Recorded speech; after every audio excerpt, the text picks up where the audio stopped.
거룩하고 복된 안식일입니다. 구비구비 신앙여정이라는 말을 하기에는 제가 아직은 젊은 것 같고, 그렇다고 하나님을 만나는데 순탄하게 만났다라고 말하기에는 조금 나이를 먹었고 좀 애매한 그러한 나이에 제가 들어선 것 같아요.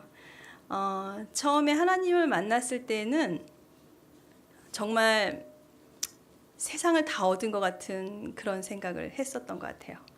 지금 벌써 저도 신앙 여정이 벌써 한 몇십 년 된 것 같죠. 몇십 년 되니까 이제 나름 터득한 것들이 있어요. 근데 제가 이제까지 살면서 장담할 수 없는 거, 그게 딱 두 가지가 있다면, 첫 번째는 운전은 30년이 아니라 50년을 해도 우리가 운전 잘한다고 장담할 수가 없어요. 예, 하루아침에 사고가 나면 정말 그동안 잘한 것들이 다 무너지고, 또 두 번째로 믿음. 우리가 신앙 여정이 아무리 열심히 그동안 믿어왔다 할지라도 끝까지 인내하지 않으면 그것 또한 아무것도 아니더라고요. 제가 여러분들에게 들려드리는 어떤 이야기들을 해드릴까 제가 굉장히 고민을 했어요. 아마 좋은 얘기만 해드릴까? 아마 내가 막 승리했던 것들 이런 것들만 해드릴까?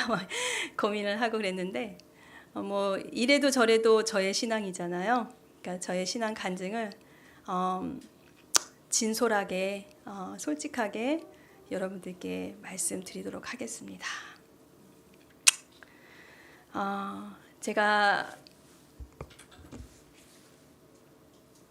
71년생이거든요. 나이를 아시겠죠? 예. 저는 수원에서 태어났어요. 제가 태어난 그 수원에서도 수원역, 와보신 분들은 아실지 모르겠어요. 그 당시에 수원역이 어떠한 곳이었는지.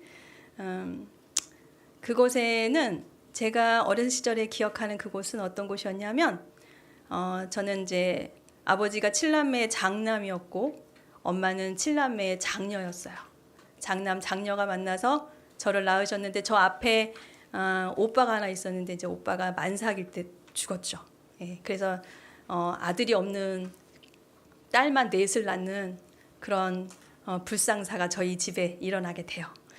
그러다 보니까 이제 아버지는 장남인데 아들을 못 낳으니까 근데 저희 집에 그 수원역에서도 저희 이제 할아버지가 일찍 돌아가셨고 또 집안이 몰락한 그런 집안이다 보니까 할머니가 7남매를 홀로 키우셨고 또 그러니 무슨 뭐 돈이 있겠어요. 뭐가 아무것도 없는 그런 집에서 자식들을 다 국민학교만 의무교육이니까 국민학교만 딱 보내고 그다음 다 산업전선에 뛰어드는 거예요.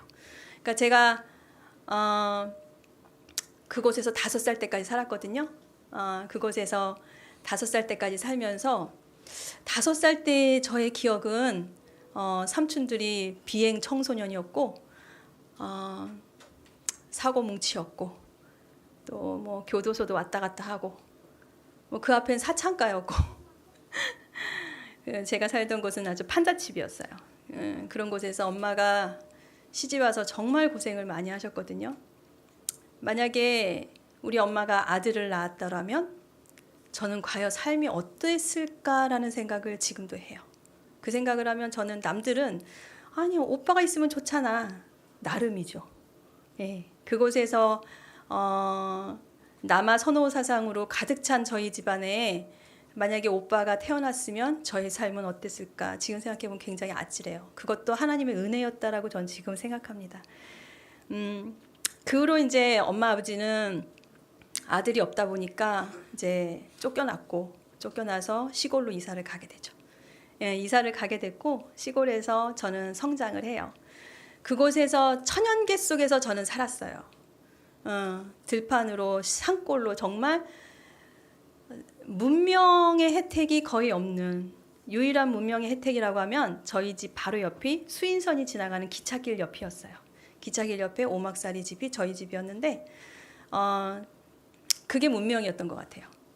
저는 어렸을 때부터 산길로 학교를 다니고 또 논으로 학교를 다니고 이제 버스가 있었지만은 버스보다는 걸어 다니는 날이 더 많았어요.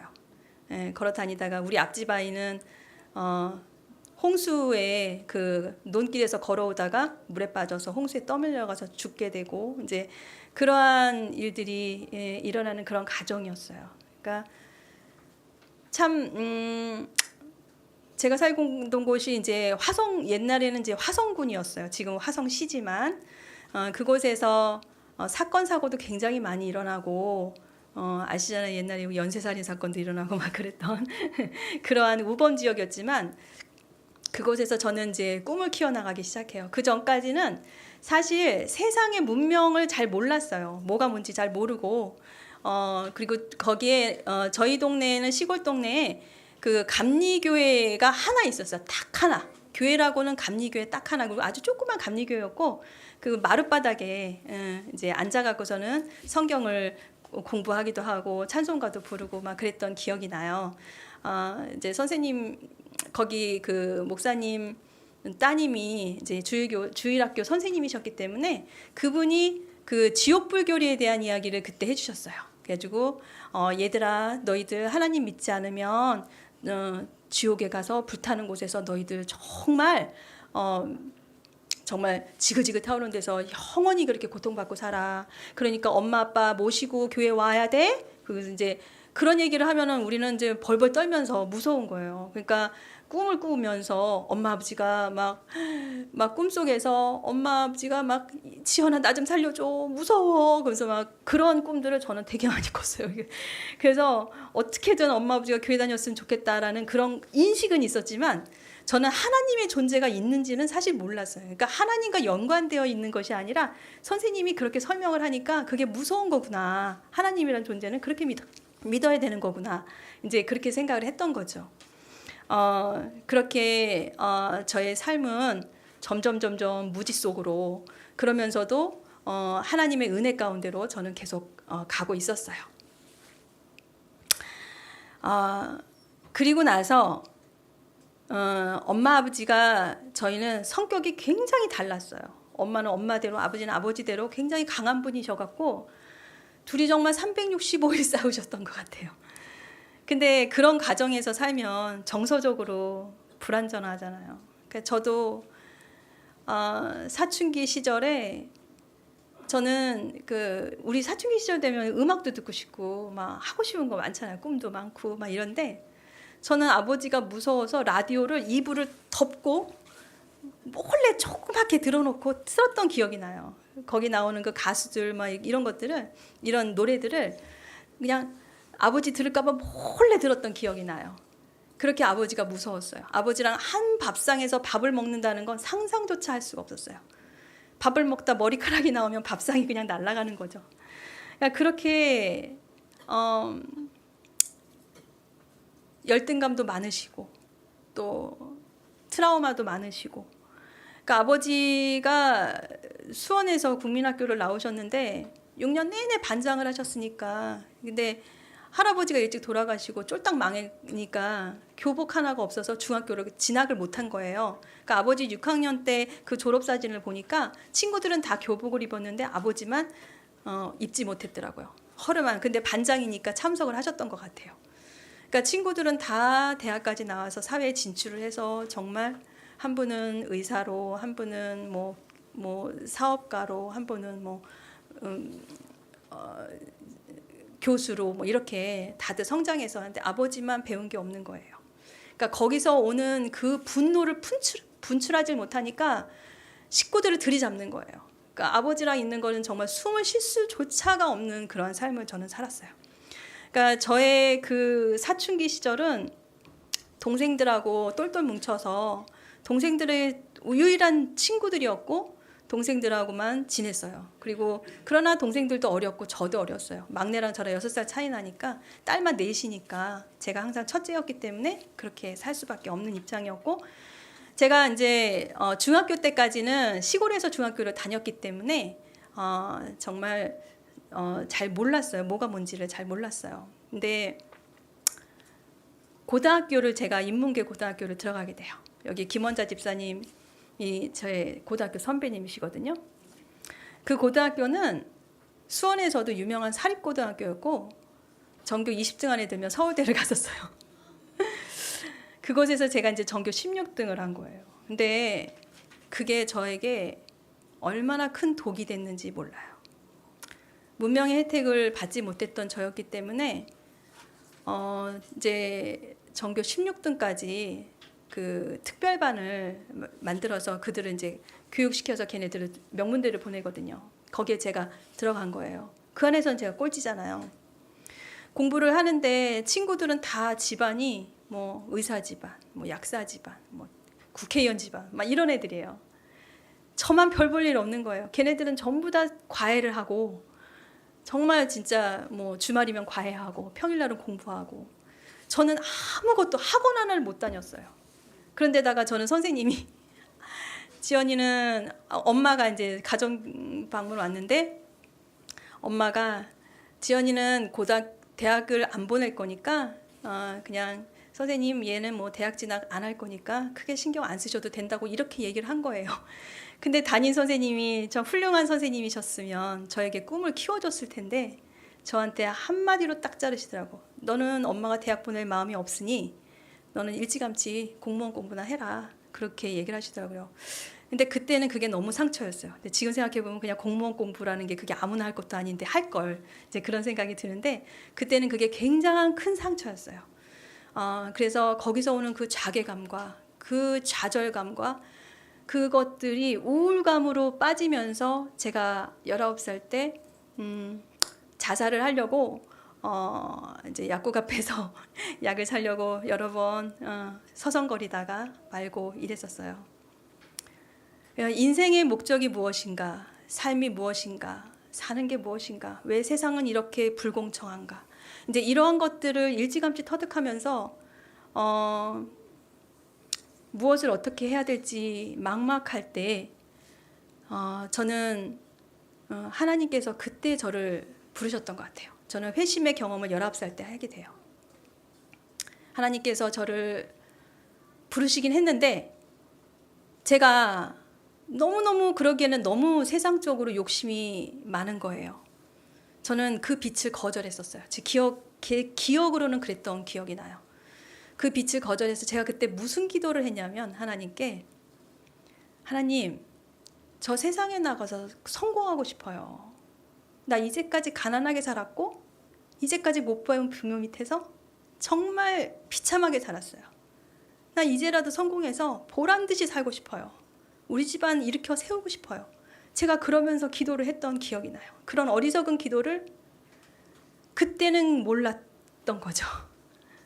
그리고 나서 저는 그 다음에 환란이 오기 시작. 그래서 제가 성공을 했냐?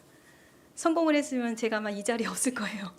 아마 TV에 나오거나 뭐 유명한 사람이 되어 있을 수도 있겠지만 저의 삶은 정말 비참할 정도로 짓밟히고 힘들었어요. 저의 대학 시절은 정말 비참 그 자체였어요. 처절함과 비참함과 그러다 보니 이제 삶에 대해서 더더욱 애착이 안 가는 거예요. 근데 지금 생각해 보니까 그게 얼마나 큰 은혜였는지를 알았어요. 그때 제가 만약에 세상적으로 잘 나갔으면 제가 지금 이 자리에 하나님을 알기나 했을까? 저는 그런 생각을 해봅니다. 제가 23살 졸업할 때 일찍 사회생활을 할 수밖에 없었어요. 아버지가 쓰러지셨고 엄마도 아파서 이제 산속에 들어가 있었고 또 동생들은 줄줄이 학교를 다녔고 그러다 보니 제가 이제 일찌감치 사회생활을 해야 되는데 학원에서 이제 영어학원 강사를 했거든요. 근데 그것도 만만하지 않은 게 제가 24살이니까 얼마나 젊고요. 그때만 해도 뭐 지금은 이제 늙었지만 그때는 그래도 젊고 그 원장이 40살이었는데 엄청 치근되는 거예요. 유부남이. 그래서 제가 그때 많이 힘들었었어요. 근데 이제 수학 선생님이 수학 강사가 있었는데 수학 강사가 저랑 동갑내기 강사였거든요. 그러니까 회식 자리를 많이 하더라고요. 수업이 끝나고 나면 오늘 선생님도 회식 그래서 맨날 회식 노래방 다니고 또 거기서 또 이제 노래방 뭐 2차, 3차 막 가는 거 끝까지 가는 거예요. 그래서 새벽까지 놀아야 되는 거예요. 안 보내주는 거예요. 그 다음날 수업을 와야 되는데. 그리고 막 스킨십도 막 하려고 그러고 막 이러면 전 죽음인 거예요. 그러니까 지금 막 그 성추행 사건들도 많고 그러잖아요. 근데 저는 또 성격이 좀 강한 편이어 갖고 그런 것들을 좀 많이 제가 이제 이렇게 많이 막았죠. 그 수학 선생님이 이제 원장이 술이 어느 정도 깨면 취하면 저를 이제 뒤로 빼서 이렇게 보내고 막 이랬었어요. 그런 시절을 보낼 때에 제가 안 되겠다. 그리고 나서 그만둬야 되겠다 생각을 하고 있었어요. 그만두려고 생각을 하고 어느 날 이제 회의를 하다가 그 제가 이제 계속 일찍 나가니까 그 원장이 저한테 계속 막 저를 공격하는 거예요. 이제 감정적으로 공격을 하는 거예요. 그래서 제가 거기서 막 따지고 대들었거든요. 그랬더니 뜨거운 커피를 저한테 확 쏟아갖고 제가 여기 옷이 다 젖은 거예요. 그 자리로 저는 쳐다도 안 보고 그냥 바로 나와버렸어요. 벌떡 일어나서 나와버렸어요. 근데 그때 영어학원 강사가 저밖에 없었어요.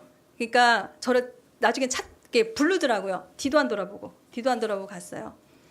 물론 보름치 월급도 못 받고 지금은 이제 노동청에다 신고하면 되는데 그때는 노동청이 있는 줄도 몰랐으니까 그 신고도 못 하고 결국에는 그 월급도 못 받고 저는 또 이제 다시 실업자가 됐죠. 그래서 어느 날 내가 공부를 해야 되겠다. 내가 원래 공부를 하려고 했던 사람인데 공부를 다시 시작해야 되겠다. 그래서 돈이 없으니까 이제 학비를 벌어야 되니까 제가 이제 그때는 우리가 교차로가 있었기 때문에 교차로를 보면서 제가 거기서 그 이제 이렇게 쭉 보고 있었는데 거기에 문구가 하나가 딱 눈에 띄는 문구가 딱 오는 거예요. 공부하면서 그 돈도 버실 분 이렇게 나오는 거예요.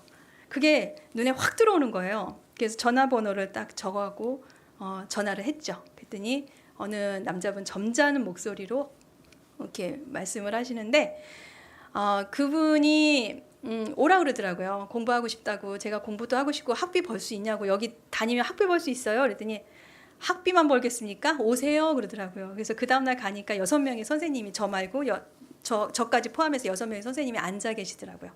그게 이제 윤 선생 영어 교실이었는데 그곳에서 그 지사장을 만난 것이 제가 여호와의 증인하고 공부하게 된 계기가 된 거예요. 제가 지금까지 본 남자들은 정말 우리 삼촌 같은 사람들, 아주 깡패 같은 사람들, 남자는 다 저런 인간들, 우리 아버지 같은 사람들 이렇게 생각을 했었는데 그래서 저는 결혼이라는 거를 완전히 거의 뭐 포기를 하고 살았는데 물론 남자친구가 있었죠. 이제 지금까지 살아왔던 애들 아빠가 그때 남자친구였어요. 물론 선배였지만 대학교 선배였지만 아버지와 다른 사람을 저는 만나야겠다는 생각을 했어요. 우리 아버지처럼 폭력적인 사람 말고 정말 인격적인 사람. 근데 그런 사람이 있긴 있더라고요. 근데 그 지사장님이 굉장히 훌륭하셨어요. 되게 자상하시고 하나하나 이렇게 성실하게 설명해 주시는 게 너무 신뢰가 가는 거예요. 근데 나중에 알고 봤더니 그분이 여호와의 증인이신 거예요. 저는 여호와의 증인이 뭔지 몰랐어요. 그때 선생님들이 쑥덕쑥덕거리길래 어느 날 가보니까 쑥덕쑥덕거리길래 여기 이단 종교래 막 이러면서 막 쑥덕쑥덕거리더라고요.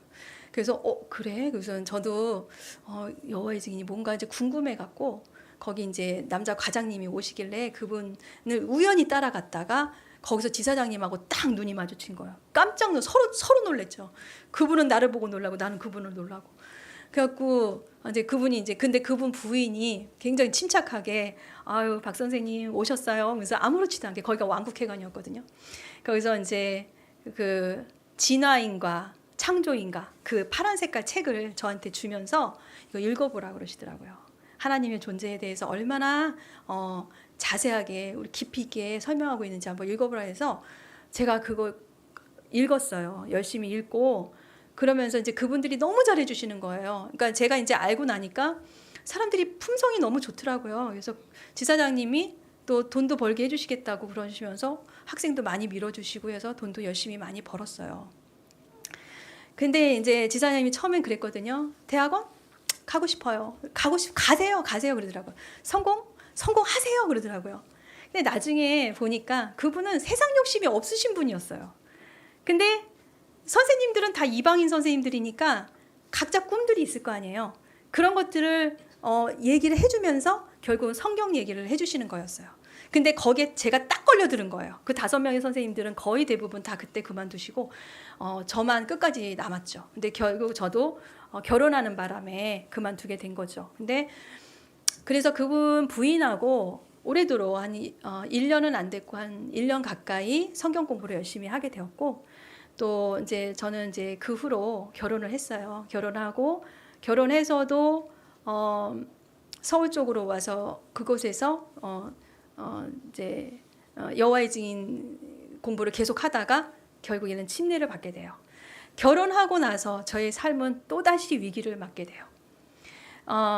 사실 시부모님하고 같이 살았어요. 처음에 시부모님이 저희들하고만 산다고 그래서 제가 막내 며느리인데 맏며느리하고는 마음이 안 맞으니까 저희하고 산다고 그러시는 거예요. 근데 제가 그때는 성경 공부만 하고 있었기 때문에 제가 뭐 제사 문제라든지 이런 거에 문제가 없었어요. 근데 딱 제가 믿음이 확 들어가 버린 거예요.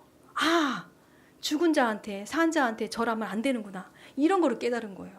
그래서 제가 그거를 깨닫는 순간 시아버지한테 단번에, 그날 제삿날이었는데 제가 아버지한테 그랬어요. 아버지, 죽은 자한테 제사 지낸다고 집안이 잘 될 것 같지만 절대 그렇지 않아요. 죽은 자한테 제사 지낸 죽은 사람은 아무것도 몰라요. 우리는 이런 거 다 우상숭배예요. 이런 거 다 없애버려야 돼요. 제가 이렇게 얘기를 한 거예요. 그 얼마나 당돌해. 시집 온 지도 얼마 안 된 애가. 그리고 나서 이제 그러니까 시아버지가 혈압이 올라갔고, 내가 집안 잘 되자고 지금 제사 지내는 줄 아냐? 이러면서 너 나가 그러더라고요. 그래서 그때 이제 제가 첫애를 낳은 지 얼마 안 됐을 때예요. 유모차째 끌려 나갔어요. 그래서 쫓겨나서 이제 아버지가 이제 둘째 며느리를 불러서 음식 만들으라고 그래갖고 그날 이제 난리가 난 거죠. 그리고 나서 쫓겨났어요. 쫓겨나고 둘 중에 하나 선택을 해라. 네가 나랑 살면 내가 너 집도 없는데 내가 니네 집도 마련해주고 네가 원하는 대로 다 누리게 해줄 건데 너 둘 중에 하나 선택해라. 그거 잘못된 거야. 너 잘못 믿는 거야. 거기 사람들 막 돈 갖다 바치고 막 이런데 막 그러면서 아버지가 막 설득을 하시는데 저는 너무도 단호했어요. 아버지, 제가 다 포기해도 하나님 포기 못해요. 막 이랬거든요. 그러니까 더 이제 열받으신 거예요. 결국에는 이제 쫓겨났죠. 남편하고 저하고 정말 아무것도 없이 쫓겨났어요. 정말 가진 게 없어서 정말 그 쥐가 나오는 그런 광 같은 데서 둘이서 이제 시작을 했어요. 그곳에서 이제 아이도 낳고, 그러면서 이제 둘이서 정말 만삭의 몸으로 애들 또 가르치러 다니고 막 이랬거든요. 둘째를 또 거기서 또 갖게 되고, 이제 이러한 일들이 일어났었죠. 저의 여호와의 증인 생활 17년 내내 저는 시댁에 갈 때마다 뭐 몇 번 간 적도 없어요. 그리고 7년 동안 시댁에 가질 못했어요. 오지도 못하게 하고 7년 만에 갔다가 문 앞에서 쫓겨나고 엘리베이터 앞에서 끌고 나가더라고요. 그러니까 저의 삶은, 저는 내가 왜 결혼했을까? 그때 왜 결혼했지? 내가 굉장히 후회도 많이 하고 너무 많이 힘든 시간들을 보냈어요. 근데 참 아쉽게도 제가 만난 그 하나님이 진리가 아니라는 것을 알게 된 거예요. 그 여호와의 증인 생활하면서 거기서 제가 알게 된 건 부활에 대해서 믿었어요. 지옥 불교리 없다. 지옥이 없다. 거기도 지옥이 없어요. 부활에 대해서, 의인과 악인의 심판에 대해서도, 또 바벨론이 그 교황권이 바벨론이라는 거, 그리고 개신교가 바벨론이라는 거, 그런 것들도 다 거기서 배웠거든요. 그리고 정치는 짐승에게 생기를 주었기 때문에, 정치는 짐승이 하는 거기 때문에 그리스도인들은 정치적인 중립을 지켜야 된다. 그래서 투표도 안 했어요. 죽은 자는 아무것도 할 수 없잖아요. 그러니까 죽은 자에게 우리는 우상 숭배도 해서는 안 되니까. 그래서 그러한 것들을 열심히 믿었는데, 반면에 반쪽 믿음인 게 뭐냐면 예수님이 돌아가심으로 인해서 십계명이 폐하여진 거예요. 근데 그거를 저는 그때까지만 해도 그게 진리라고 열심히 믿어온 거예요. 근데 문제는 뭐냐면 그곳에서의 생활이에요. 저는 여호와의 증인을 위해서 모든 걸 다 포기하고 그 안에서 정말 피를 나는 형제 자매들을 얻었다고 생각했는데, 피를 남은 형제들은 나를 완전히 왕따시키고 괴롭히고 자리 욕심내고 막 이러더라고. 거기는 목사도 없잖아요. 목사가 없어요. 거기는 전부 다 장로 아니면은 그 형제들이 와서 설교를 하거든요. 여자들은 앉아서 설교를 하고 남자들은 서서 설교를 하고 그렇게 배워왔는데, 그들의 그 겉으로 보이는 경건한 모습은 그 경건한 모습일 뿐이지 그 사람들의 실상으로 가면 너무도 회칠한 무덤인 거예요. 정말 겉과 속이 너무 다르고 그 안에 욕심과 세상적인 욕심이 너무 많다라는 걸 제가 느낀 거예요.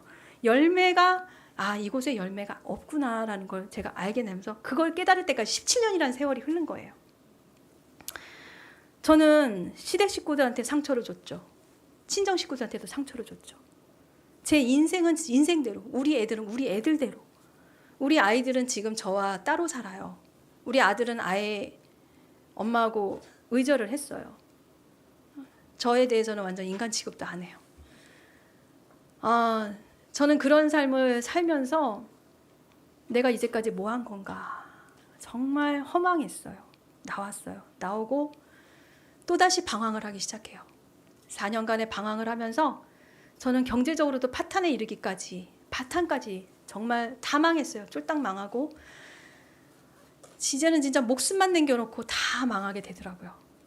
그런 상황에서 제가 감리교회를, 코앞에 있는 감리교회라도 다녀보자, 이제 끈이라도 잡아보자 하고 다니지만 그곳에는 정말 성령이 흐르지 않고 말씀이 없었어요. 말씀이 없어서 정말 죽은 시체처럼 살아있으나 그냥 숨을 쉬고 있으나 뭔가 아무것도, 세상에 대한 미련도, 정말 죽지 못해 사는 그런 삶을 살고 있어서 자살이라는 건 살인이니까 또 할 수도 없고 막 이제 나름대로의 그 고민 속에서 살고 있는데, 제가 공부방을 할 때 그 학생 어머님이 아메이 사업을 하셨어요. 그래갖고 제가 공부방을 하고 있는데 그 엄마가 이제 자기 아이를 저한테 맡기시고 저를 되게 마음에 들어 해갖고, 선생님 이거 갖고 돈 많이 못 벌잖아.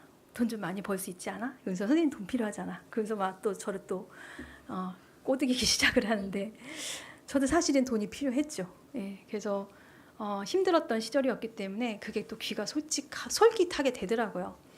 그래서 6시까지 수업을 끝나고 나면 그 엄마를 쫓아다니면서 아메이 사업을 했어요.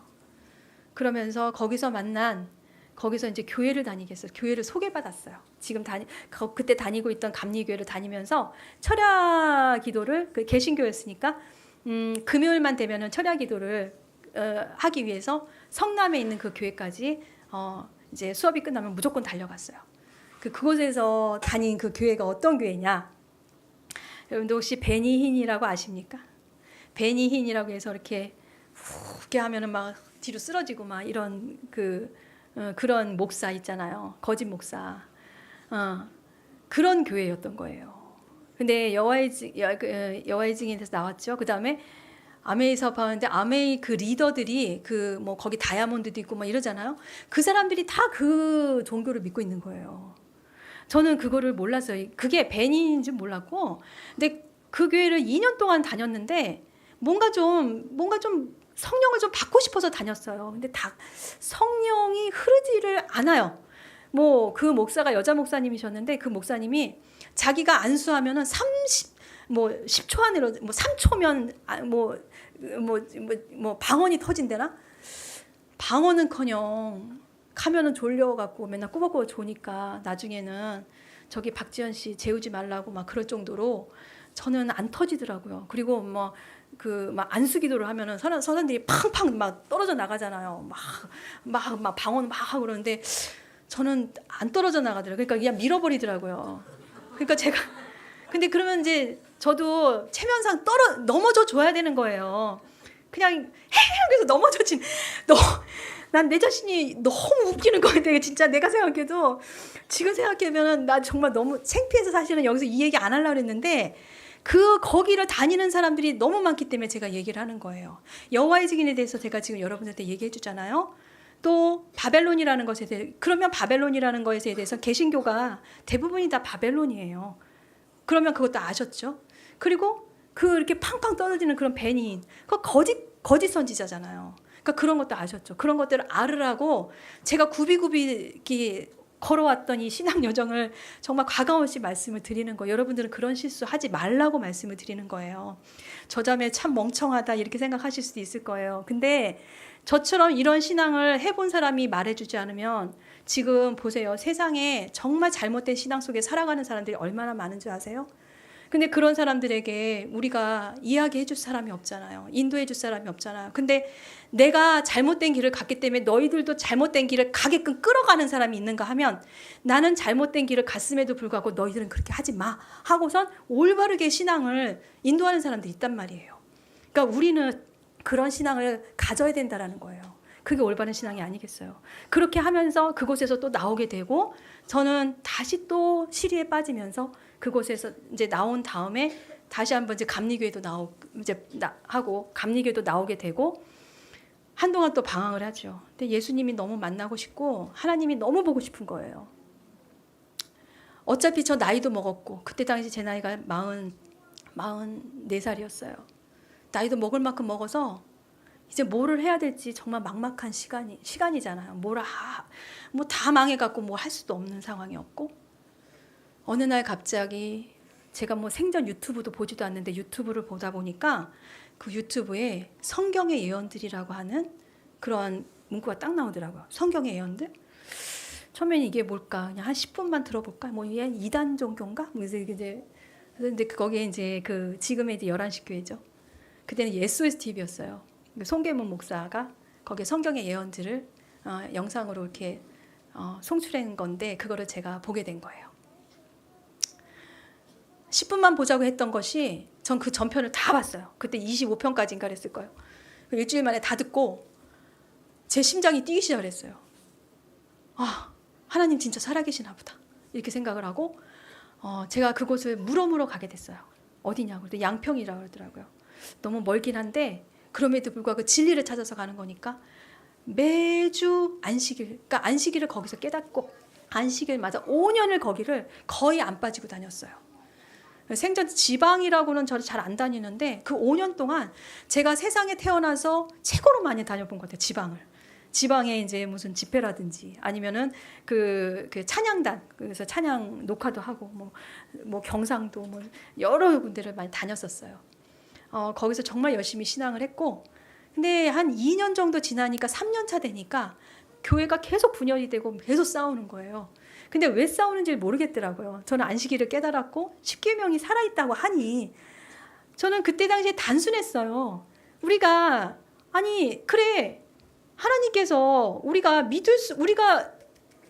지킬 수 있는 그러한 계명을 주시지 왜 지킬 수 없는 계명을 주셨겠어? 당연히 우리도 죄를 승리할 수 있다고 하니까 우리가 죄를 승리할 수 있다고 하니까 그래서 저는 그게 당연하다고 생각을 했어요. 근데 거기에 뭐가 빠져 있는지를 몰랐던 거예요. 그게 뭐였냐? 믿음으로 말미암는 의가 빠져 있는 거예요. 우리가 죄로 인해서 하나님과 우리 인간들이 죄로 인해서 갈라진 거잖아요. 근데 우리가 회복되는 건 뭐예요? 그 죄가 없어지면서 하나님과 우리가 회복되는 거란 말이에요. 그러면 그것이 우리가 하나님과 같이 붙어 있을 때 우리가 죄를 승리하는 거예요. 근데 그것이 마치 중보자 없이 선다고 하는 그 단어 때문에 마치 우리가 중보자 없이 우리가 이 연약한 육신으로 우리가 죄를 승리할 수 있다라고 생각하는 게 그게 모순인 건데 저는 그걸 몰랐던 거예요. 그게 빠져 있었다는 걸 몰랐던 거죠. 그래서 그 이후에 저의 삶은 다시 또 바뀌게 돼요. 그래서 그런데다가 11시 교회에서 계속 싸움이 일어나는데 죄를 승리하는 사람들의 모습이 왜 이래? 또 이제 이렇게 되는 거죠. 그래서 죄를 언제 승리할까? 우리는 죄를 언제 승리하지? 그 늦은 비 성령을 언제 받을까? 계속 그 죄와 싸우는 거예요. 거기서 그 고리에서 계속 딜레마인 거예요. 이거 언제 승리해? 이제 이런 거였죠. 그리고 나서 이제 제가 이병주 목사님의 천수답을 듣다가 이병주 목사님의 천수답 11시 교회 있을 때 이제 그 재림교회에서 오셨던 분들이 그걸 이렇게 보내주셨어요. 그래서 저는 이제 제가 그걸 이제 다운을 받아갖고 매일 들었거든요. 그래서 이거라도 그러니까 그리고 11시 교회를 안 나가고 6개월 동안 집에서 예배만 봤어요. 예배만 보다가 어딘가 이렇게 연합해야 될 것 같은 생각이 들더라고요. 그래서 이병주 목사님의 천수답을 듣다가 그 이병주 목사님이 이번 안식일에는 금요일부터 일요일까지 사슴의 동산에서 선교 사관학교 수료식이 있습니다. 이렇게 나오더라고요. 그때 12월 달이었을 거예요. 12월이었어요. 2019년 12월. 그게 그달 따라 왜 솔깃했는지 몰라요. 그래서 사관학교? 그래서 이제 선교 사관학교? 이게 뭘까? 그래서 사슴의 동산은 또 뭐야? 그래서 이제 제가 그 전화번호를 받아 적고 전화를 했죠. 그래서 그 여자 집사님하고 연락이 돼서 제가 그곳을 가게 된 게 이 진리의 뿔 교회를 오게 된 계기가 된 거예요.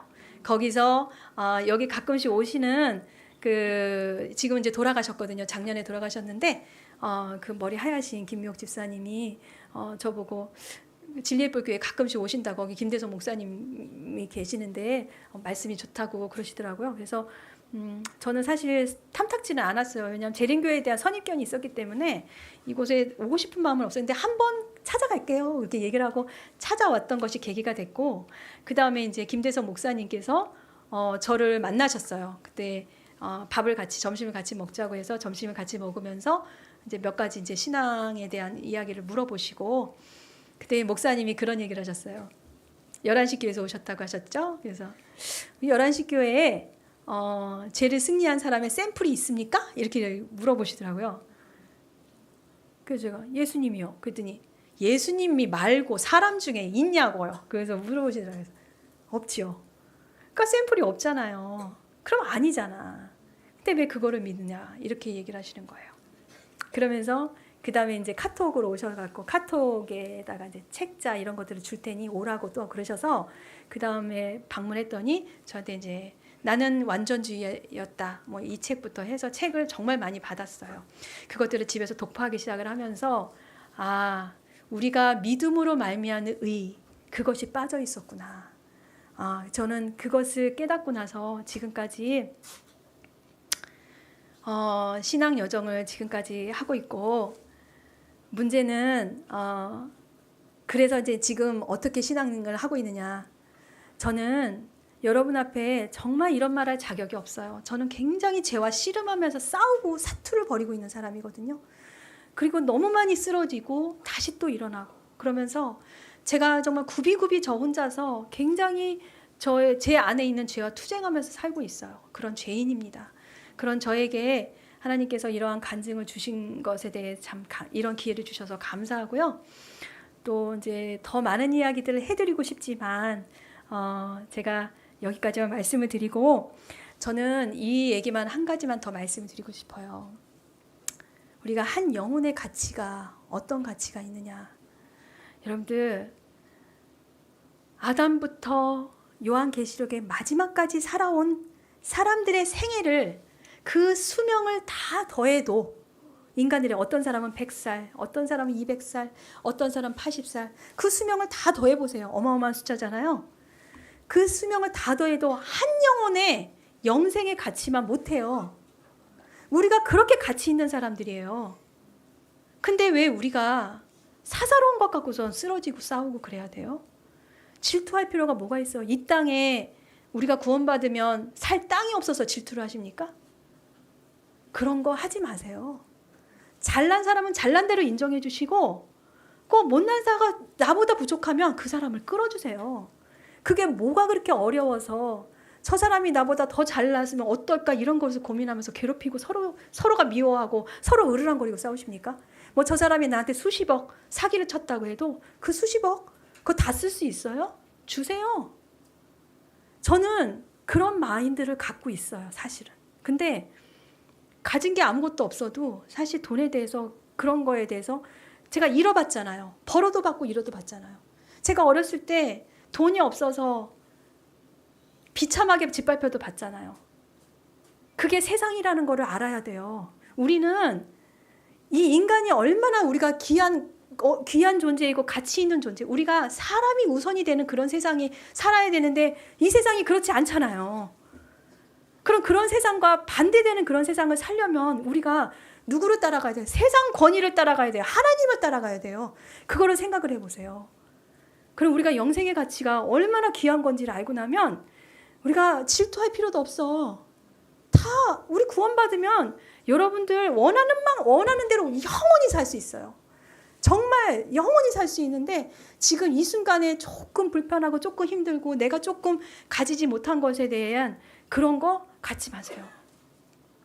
내가 만약에 설사 억울하게 죽었다 해도 하나님 모르시나요? 다 아세요. 우리의 삶을 다 아시는 하나님께서 하늘에서 왜 예수님이 십자가에 왜 돌아가셨는지 그걸 한번 생각해 보면 우리 안에 있는 그런 죄악들 이거 빨리 버리셔야 돼요. 저도 그것 때문에 굉장히 투쟁하면서 내 안에 있는 이 죄 때문에 너무너무 괴롭고 힘들어요. 근데 이것들을 막 도려낼 때마다 이걸 도려내지 않으면 나는 나중에 늦은 비성령 못 받거든요. 저는 그래서 그때 늦은 비성령을 받는 사람들은 죄를 이겨낸 사람들이라는 것이 드러날 거예요. 지금 열심히 하나님 믿고 그때 가서 늦은 비성령 못 받으면 지금까지 헛검이 드신 거예요. 그러니까 우리가 신앙생활을 하면서 정말로 우리가 무엇을 깨달아야 되는지 그걸 우선순위에 두고 자존심? 그거 아무것도 아니에요. 물질? 그거 아무것도 아니에요. 지금 가지고 있는 거? 사실은 지금 눈에 보이는 것들이 더 아무것도 아니에요. 앞으로 다가올 그 하나님 나라에서 우리가 누릴 것들이 그게 영원한 거잖아. 그 영원한 것을 찾는데 이까짓 거 살면서 조금 불편한 거 그거 아무것도 아니에요.